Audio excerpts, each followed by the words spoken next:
உங்ககிட்ட ஒண்ணு கேட்கணுமா? கல்யாண நாள் வரப்போகுதுமா.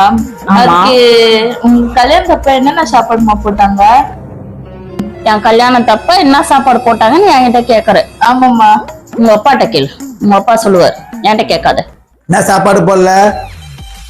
ரசம் போட்டாங்க, மோர் போட்டாங்க, சாதம் போட்டாங்க, காரக்குழம்பு போட்டாங்க, கூட்டு, பொரியல், அப்பளம், வடை எல்லாம் தான் போட்டாங்க.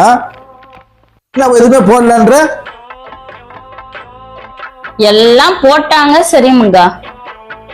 ஆனா நம்ம என்ன சாப்பிட்டாதான் நமக்கு மேட்ருங்க. வெறும் ரசமும் அப்பளம் வந்து நொறுங்கி போனது இருக்கும். அந்த நொறுங்கி போன அப்பளத்தையே எடுத்து வச்சாங்க. நான் அதுதான் சாப்பிட்டேனே. அது வெறும் ரசம் சோறு.